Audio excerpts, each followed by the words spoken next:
Hello students, once again, welcome sa online tutorial natin. Maraming salamat sa mga nag-avail. So, continue tayo. A rectangular section daw has a dimension base na 100. And then, ano ba yan? Height na 300. Compute daw the moment of inertia of a section about a line parallel to the base, which is located 30 mm above the bottom of this section. Again, this is very easy. We will just have a transfer moment of inertia, no? So, diretso tayo dito. So, ito yung rectangle, no? Yan. And then, ang dimension daw ng rectangle, this is 100. And then, this is 300 mm. Now, there is a line below the bottom, which is 30 mm. Mali pala. So, there is a line parallel to the base, which is located 30 mm above the bottom. So, nandito pala, no? Balik. Yan. So, 30 mm above the bottom. So, most probably nandito. By the way, this is not drawn to scale, ha? Yan. So, ito yung 30 mm. Okay? So, question, what is the moment of inertia? So, again, very easily, moment of inertia, this is a, sandali. Rectangle section, no? Kopyahin muna natin to.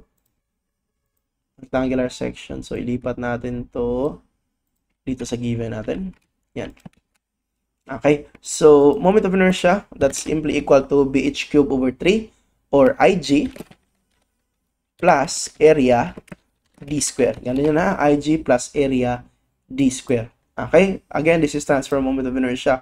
Now, sir, bakit may transfer? Kasi the axis that we want to get the moment of inertia does not coincide with the centroid of our whole section.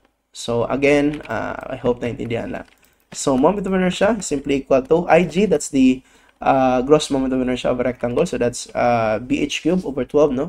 So that's 100 times 300 cubed over 12, and then plus area, that's actually 100 times 300, and then D is the distance, itong D square, D is the distance from the centroid to the line, no? Or yung axis natin. Based on the figure, ang centroid is here, ang line is here. So that distance, I hope you will agree, that is actually equal to kalahati ng rectangle, which is 150, minus itong 30. Di ba? I hope you will agree. Ang distance na to. Kasi from here to here, that's 150. Minus 30 lang para meron na tayong distance from the axis, okay, to the centroid. Sige, so that's 150 minus 30 square.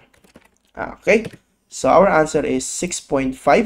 Tama ba? Tama. 657 times 10 to the 6. Okay, so again, I hope okay tayo dyan, ha? So, sorry. 657 times 10 to the 6. Tama naman siguro, no? Decimal. Saan ba yun? Tama, 657 or 6.57 times 10 to the 8. Sige, so I hope okay tayo dyan. Okay, so same pa din. If you have any questions, clarifications, or even corrections, no, with regards to the solution, please do not hesitate to comment down below.